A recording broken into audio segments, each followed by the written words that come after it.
Olá pessoal, a paz, tudo bem? Nós vamos dar início aí a nossas aulas, né? Dessa vez por meio do livro de Josué. Então nós vamos gravar essa primeira aula aí, do tópico 2, né? Da nossa segunda etapa, começando por Josué, Juízes e depois Ruth, tá? Eu quero trabalhar com vocês a apostila que vocês possuem. Portanto, já deixem ela aberta aí na página de número 15, com o tópico de Josué.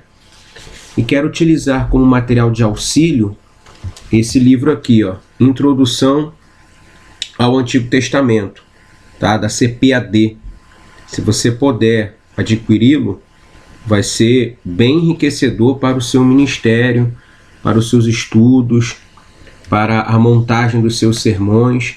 É um livro muito rico e detalhista, né? E que vai ofertar a possibilidade para vocês discutirem bem algumas informações que são relevantes a todo o Antigo Testamento. Então, sem mais delongas, vamos iniciar aí a nossa aula. O primeiro slide que eu quero trabalhar com vocês é quem foi Josué, né? Quem foi esse personagem aí tão rico em ações, em histórias. Acredito eu que Josué, juntamente com Davi, são dois personagens bem ricos, porque ambos vão tratar, né, de uma história de guerras, de conflitos, de vitórias, né? E essas histórias elas têm por costume alcançar o coração do público, né? Pela figura de herói, pela figura daquele guerreiro, né? Então Josué é esse personagem e que traz bastante riquezas para todos aqueles que conseguem dialogar com a sua história. Mas quem foi Josué? De acordo com a sua apostila, vai dizer o seguinte: Josué pertencia à tribo de Efraim, segundo o livro de Números, capítulo de número 13, versículo de número 8. Né? Que tribo de Efraim era essa? Efraim era o filho mais novo de José, tá? José ele teve dois filhos, Efraim e Manassés. Ambos formavam a tribo de José. Só que ninguém chama a tribo de José, né? As pessoas ou vão falar da tribo de Efraim ou da tribo de Manassés. Então Josué era pertencente a uma tribo que descendia diretamente de José, que havia chegado ao Egito, né, e reconstruído aquele território com mão de obra hebreia. Então você vê que Josué ele tem uma característica egípcia muito intensa, e ali está, tá ok?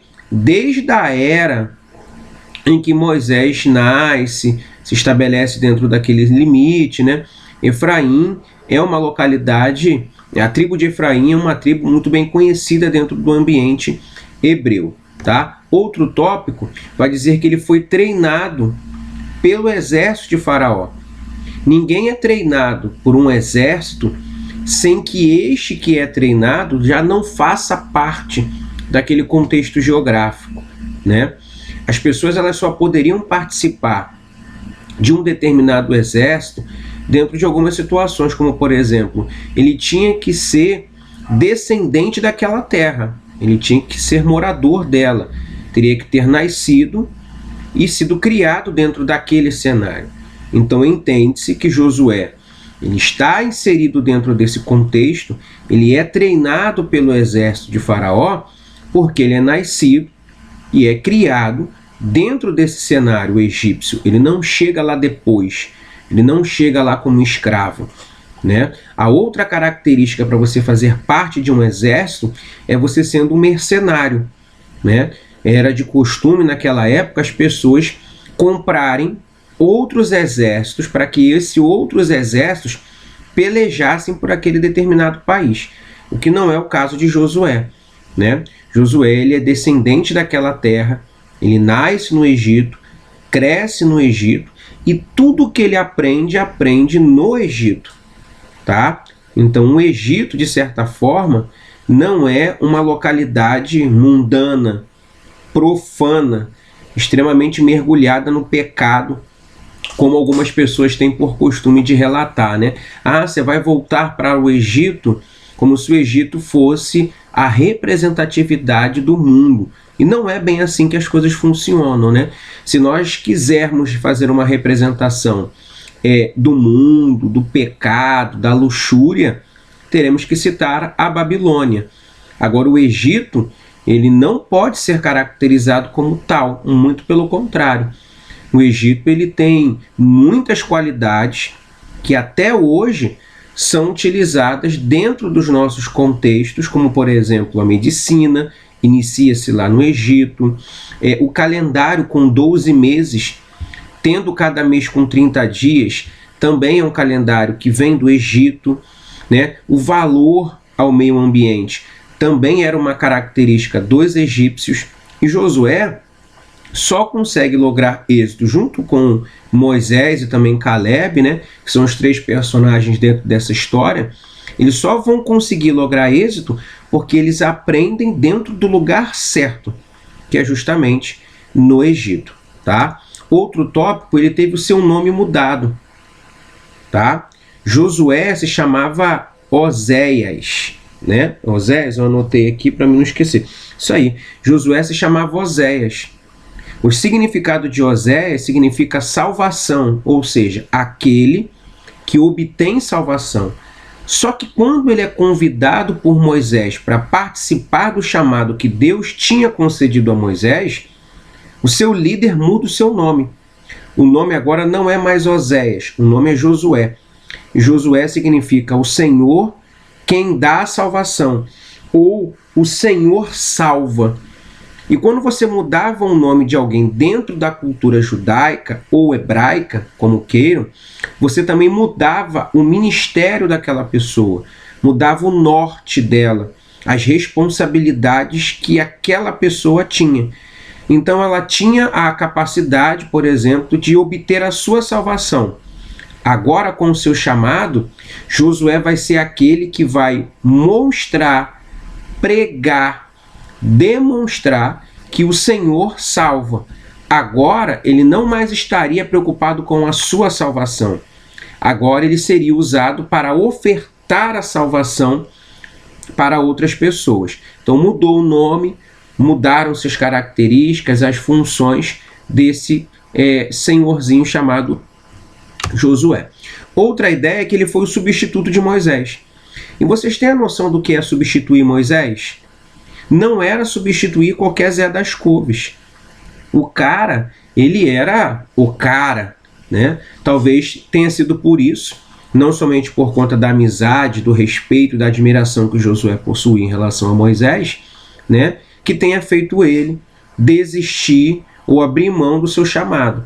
Mas substituir Moisés não era tarefa fácil, tá? Você imagina Josué observando tudo que Moisés tinha feito, passado, né, todas as calúnias, afrontas, o contato que Moisés tinha com Deus, a intimidade que Moisés tinha com o Senhor, e agora Josué teria que assumir essa responsabilidade que outrora era de Moisés. Então foi uma tarefa muito dura, tá? Mas ele, mediante uma visitação de Deus, como você vai ter contato no capítulo de número 1, ele consegue, né, receber de Deus um combustível que vai capacitá-lo a continuar a sua trajetória. Então vamos para o nosso segundo slide aí. A preparação de Josué para o ministério. Eu só vou mudar a tela aqui, porque o slide vai ficar grande e vocês não vão conseguir visualizar o meu rosto. O que seria uma vitória para vocês, né? Mas eu não vou dar esse gostinho para vocês, não. Vocês vão ter que me olhar de qualquer jeito, de qualquer forma. Então eu vou deixar aqui meu rostinho aqui para que vocês possam ter contato, tá? Sigamos aí. A preparação de Josué para o ministério. Segundo o Êxodo capítulo 17, versos 9 ao 14, Josué liderou a batalha vitoriosa contra os amalequitas. Então vamos analisar que Josué não estava um belo dia sentado na sua cadeira de balanço ou deitado na sua rede e Deus vai lá e chama o camarada para assumir o lugar de Moisés. Não foi assim. Josué ele teve uma preparação Deus preparou Josué para o chamado que ele tinha para com ele. Moisés, quando é chamado, não sabia que ele não entraria na terra prometida, tá? Mas Deus sabia. E por olhar lá na frente, Deus já começa a capacitar um substituto para Moisés. E esse alguém era Josué. E olha a preparação que esse cidadão passou. Primeiro, Josué ele liderou uma batalha vitoriosa contra os amalequitas. Os amalequitas foi durante muito tempo uma pedra no sapato de Israel. Era um exército extremamente forte, né, capacitado para a guerra, como todos os povos daquela época o eram. Israel não tinha, por exemplo, armas de ferro, pessoal. Né? Isso era uma qualidade que somente os outros povos possuíam. Para você ter noção, Josué liderava um exército que ia para a guerra com um pedaço de pau e pedra, porque eles não tinham armamentos necessários para vencer os seus inimigos. Os amalequitas, principalmente os filisteus, eram exércitos que dominavam a arte de confeccionar a espada. Então, se tinha um exército forte dentro daquele cenário, eram os exércitos que possuíam material bélico para a guerra muito maior. Era como se nós tivéssemos uma guerra hoje entre Estados Unidos, uma potência mundial, e o Brasil. A derrota seria certa, né? O Brasil iria ali com um fuzil FAL 762, velho, enferrujado, e os Estados Unidos viria com uma arma de aniquilação mundial. Uma bomba que Estados Unidos lance sobre o exército brasileiro destrói tudo. Era mais ou menos esse tipo de diferença entre o exército de Deus e o exército inimigo. A diferença era que nós tínhamos Deus, eles não tinham.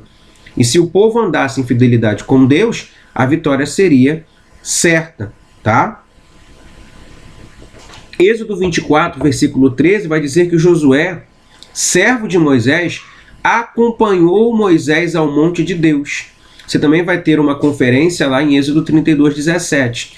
Lembra do encontro de Moisés com Deus no Sinai, né? Ali, por exemplo, é ratificada a aliança que Deus tem com o povo hebreu. Esse povo ele é retirado do Egito com mão forte, tá? E 3 meses depois deles serem retirados do Egito, eles têm um encontro com Deus no Monte Sinai. Nesse encontro com Deus, Deus vai fazer aliança, tá? Vai disponibilizar ao povo aquilo que nós conhecemos como as 2 tábuas da lei, contendo os 10 mandamentos.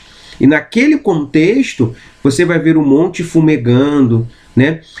As trombetas soando, o povo com medo. O povo chega a falar para Moisés o seguinte: vai você, porque nós estamos com medo. E Moisés foi. Quem foi com Moisés? Josué. Josué estava todo o tempo. Então, Josué acompanhou a intimidade que Moisés tinha com Deus. Sabia exatamente quem era Deus. E por isso tinha temor e tremor. Porque sabia que Deus era um Deus de misericórdia, mas acima de tudo, era fogo consumidor. Números capítulo 11, versículo 28, vai dizer que Josué foi auxiliar de Moisés desde a sua mocidade. Então Josué estava acompanhando desde novo, né, Moisés. Com isso teve a sua qualidade, né, o seu processo educacional aos pés de Moisés. Outra ideia aí é que Josué, juntamente com Caleb e 10 outros, espiaram a terra de Canaã. Somente ele e Caleb tiveram uma palavra de incentivo, tá? Isso a gente vai trabalhar um pouco mais à frente. E o Espírito Santo habitou em Josué. Foque nessa ideia, que o Espírito Santo habitou em Josué. Habitar nos traz a conotação de uma moradia constante, o que não era comum no período do Antigo Testamento, nem na vida dos profetas. Como é que funcionava o sistema? O Espírito do Senhor descia sobre o profeta comunicava, né, a vontade ou a palavra de Deus, e depois esse Espírito voltava para o Senhor. O Espírito não habitava no profeta, o Espírito Santo usava o profeta. Só que no caso de Josué, o Espírito Santo veio e ficou. habitando em Josué, como é no caso nos nossos dias. Nós somos templos do Espírito Santo e, como tais, né, fazemos do nosso corpo a moradia constante do Espírito Santo de Deus. Então, olha a característica de qualidade que Josué possuía, né? Ele tinha uma intimidade com Deus muito mais elevada, por exemplo, do que aquelas que os profetas tinham dentro do mesmo cenário, dentro do mesmo contexto, tá bom? Sigamos aí. O esboço da conquista. Eu vou aumentar lá a minha foto, tá bom? Para ficar melhor. Aumentando.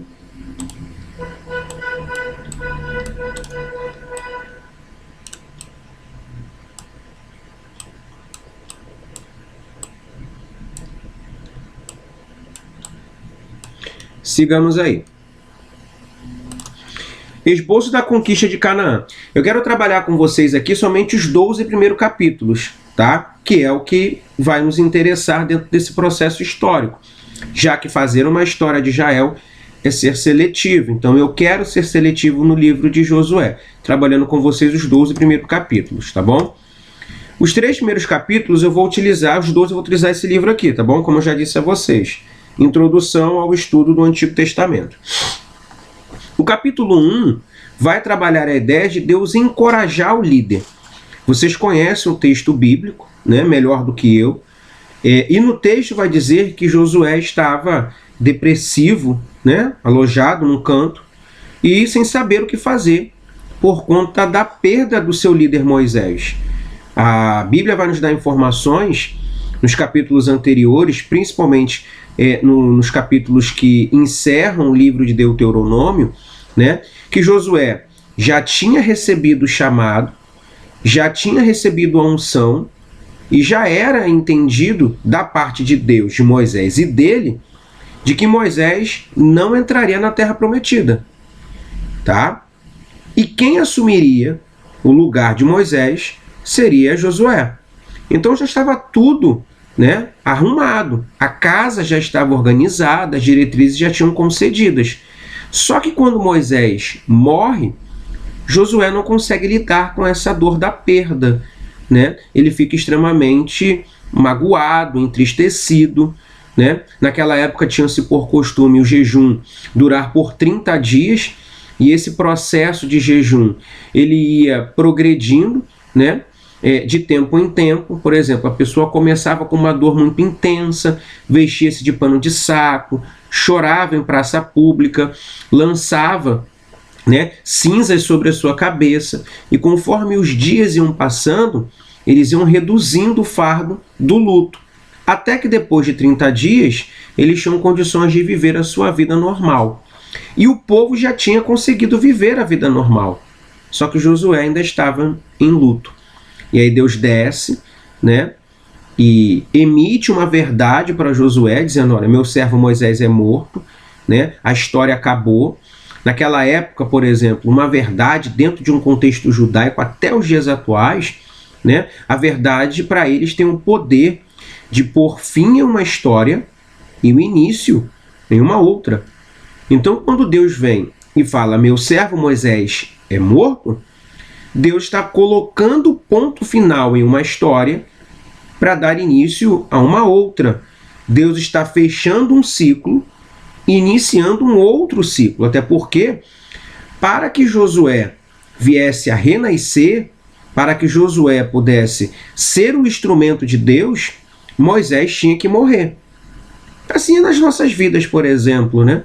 Para algumas coisas nascerem, outras têm que morrer. Só que nós queremos que outras coisas nasçam, mas nós não queremos que outras coisas venham a morrer. E os dois não tem como, tá? Até que Deus vai, se dirige a Josué, resolve aquela pendenga, e Josué resolve se levantar e, direcionado por Deus, assumir suas responsabilidades frente ao povo de Deus. Capítulo 2 vai trabalhar sobre os espias que são enviados à cidade de Jericó, né? Eles são enviados para poder fazer aquele processo de visualização, né? Para saber como é que era a terra, se ela era boa, se não era. Tem aquele encontro com Raabe, ela protege, né, faz um processo de esconderijo para que esses espias tivessem condições de trazer a tratativa daquela terra, né? Então eles observam que a terra era boa, eles observam que aquela localidade era extremamente interessante, tá? Então eles vão lá fazer uma pesquisa de campo para poder identificar aonde estão os inimigos, de que forma eles deveriam fazer, como eles deveriam agir, para que aí assim eles tivessem condições de prosperar. O capítulo 3 vai trabalhar sobre a travessia no Jordão. E aí que está algumas questões que vão ratificar o ministério de Josué frente àquele povo, tá? Porque o mesmo povo que Josué está liderando agora era o mesmo povo que Moisés outrora liderava. E aí surge aquele problema, né? Vamos ver até onde esse Josué vai. Será que ele é bom mesmo? Será que Deus é com Josué assim como era com Moisés? Sempre fica aquela pulga atrás da orelha, né? Sempre fica aquele ponto de interrogação. Afinal de contas, Josué está substituindo um grande líder para o povo judeu, para o povo hebreu, né? Então as pessoas queriam visualizar o do porquê Deus tinha escolhido Josué e não outra pessoa que estava dentro daquele arraial também, né? Por exemplo, por que Deus escolhe Josué e não Calebe? Então as pessoas queriam ver a qualidade do ministério de Josué e Deus se propõe a mostrar para as pessoas que Deus era com Josué, assim como era com Moisés. Eu vou ler um trecho do livro aqui que está escrito assim. O capítulo 3 e o 4, né, vai falar assim, um evento da travessia, ele não se explica, mas ele se crê. O evento é, segundo o próprio Josué, uma maravilha. O propósito para o Senhor efetuar o milagre é claro. É claro. Hoje começarei a engrandecer-te perante os olhos de todo Israel, para que saibam como fui com Moisés, assim serei contigo, como está no versículo 7 do capítulo 3. Era um milagre, um testemunho da aliança de Deus com Josué. Então a travessia do Jordão estava condicionada ao fato de Deus engrandecer o nome de Josué frente àquele público para dar condições de Josué liderar os mesmos. Tá? Ele ratificou o chamado. Era uma forma de Deus mostrar para as pessoas o seguinte, assim como eu fui com Moisés, eu sou com Josué, respeitem ele, porque caso contrário, eu, Senhor, vou me manifestar punindo vocês. Então a travessia do Jordão foi uma forma de Deus engrandecer, não o nome de Deus, mas a liderança de Josué. A partir daquele momento, o povo que estava sob a liderança de Josué entendeu, esse camarada está cheio de Deus. Tá? O capítulo 4 ainda está condicionado à situação do engrandecimento de Josué, do seu ministério. O capítulo 5 vai trabalhar sobre a teofania do príncipe do exército do Senhor, que é quando o príncipe do Senhor se manifesta a Josué, né? E ali tem aquele discurso de Josué, né? Você é dos nossos ou é contra nós? Só que a ideia do príncipe do exército do Senhor é algo que nós chamamos de teofania, né? O que é uma teofania? É uma manifestação corpórea da própria pessoa de Deus, tá bom? Quem era o príncipe do exército do Senhor? Era Miguel? Não, Miguel é o capitão da guarda do Senhor. O príncipe do exército do Senhor é o próprio Cristo.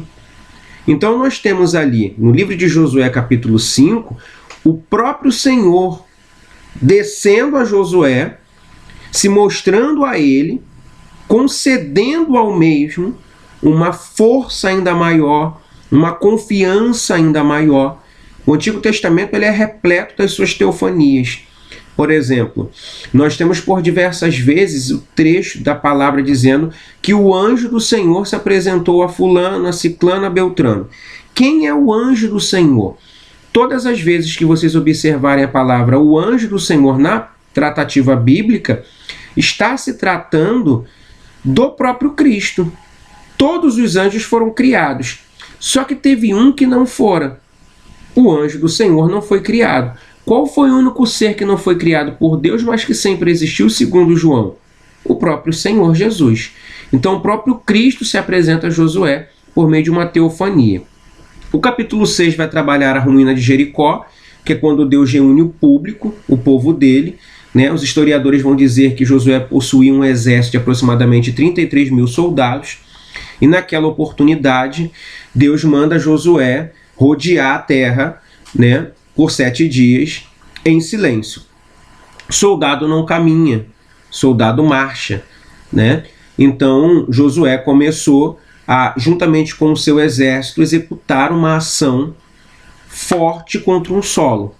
A geografia bíblica e a arqueologia bíblica, elas vão nos dar informações de que aquele solo aonde as muralhas de Jericó tinham sido construídas era um solo inadequado para a construção de uma muralha com tamanhas proporções.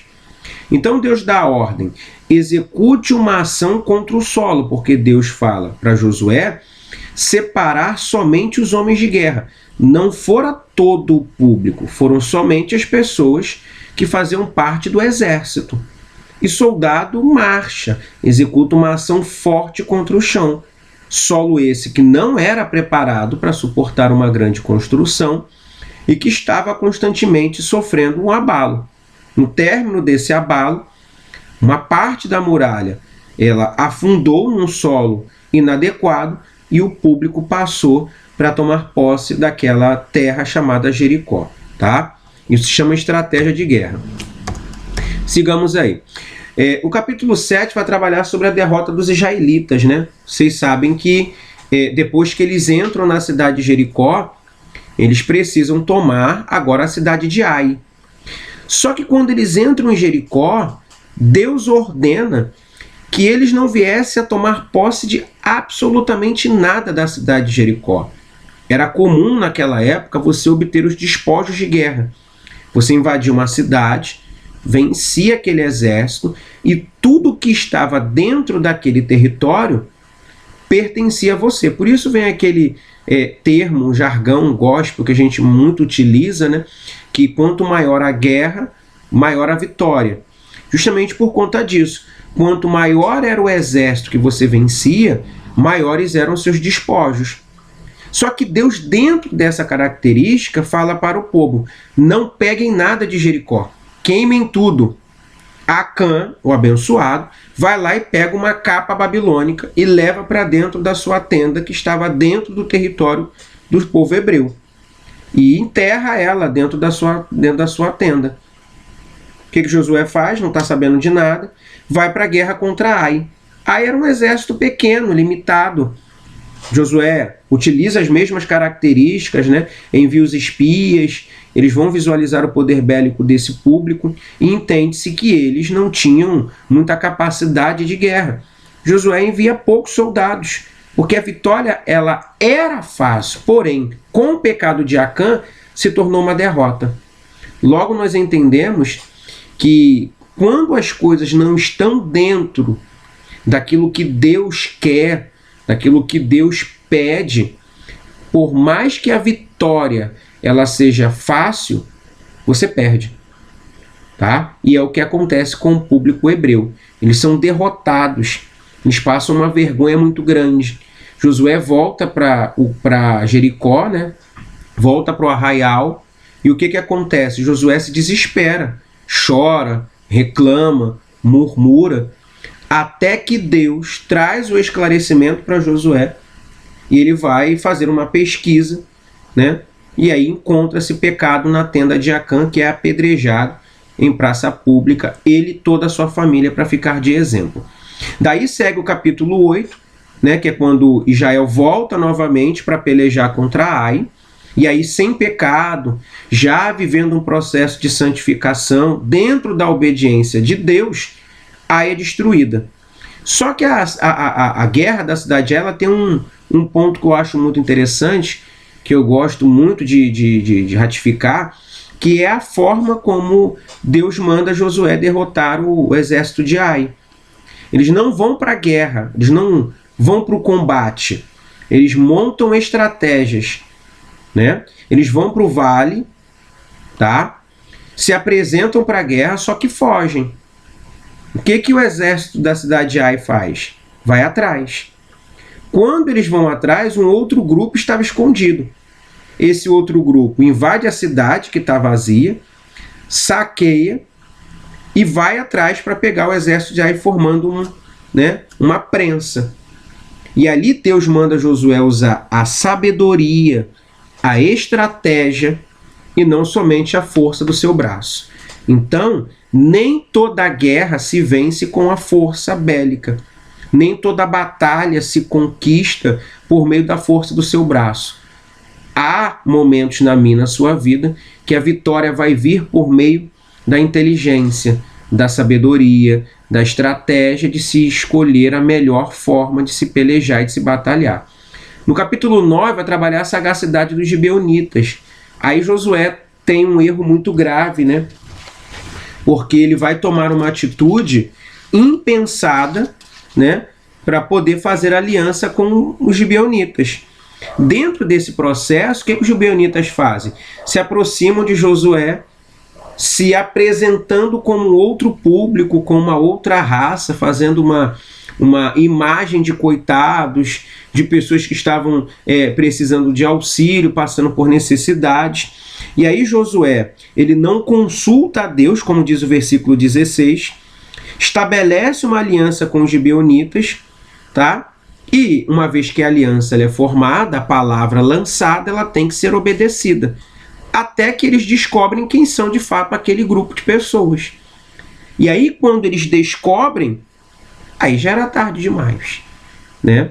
Para você ver as consequências da realização de uma aliança sem o direcionamento do Altíssimo, tá bom? Os 3 últimos capítulos vai trabalhar sobre as conquistas que Josué obtém. O capítulo 10 vai trabalhar sobre a vitória de Josué contra os 5 reis. O capítulo 11 vai trabalhar uma história bem ampliada sobre todas as vitórias de Josué. E o capítulo 12 vai fazer uma comparação entre as conquistas de Moisés e as conquistas de Josué. Creio eu que a maior conquista de Moisés, né, foi fazer com que o povo continuasse acreditando que existia a possibilidade de entrarem na Terra Prometida. Afinal de contas, foram 40 anos no deserto, né, e Moisés liderando aquele público. A de Josué teve sim a sua importância, né, mas na maior parte das vezes Josué lutou contra um inimigo visível, né, e em que ele tinha que combater. Porque o pior inimigo que se tem a enfrentar são os inimigos que estão dentro do nosso arraial, como Moisés, por exemplo, enfrentou, né?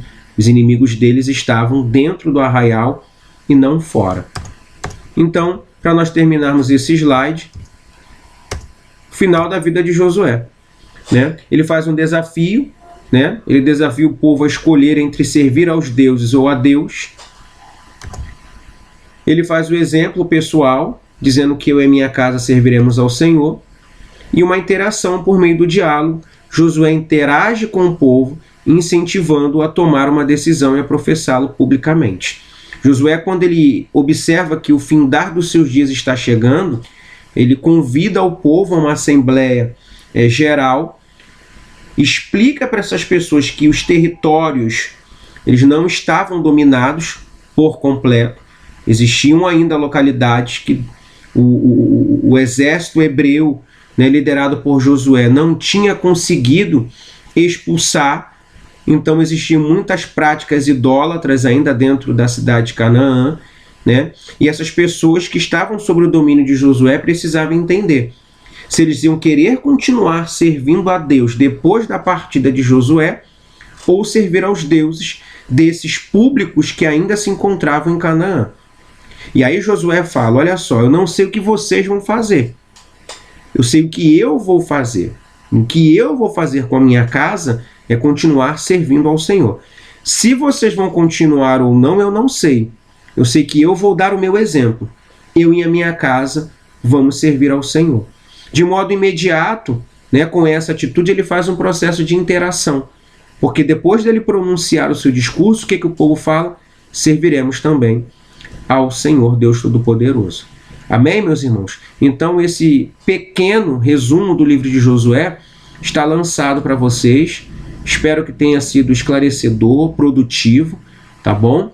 E que vocês possam fazer bom uso desse material e vamos seguir para os nossos próximos estudos, dessa vez por meio do livro de Josué, de Juízes, tá bom? Deus abençoe, em nome de Jesus.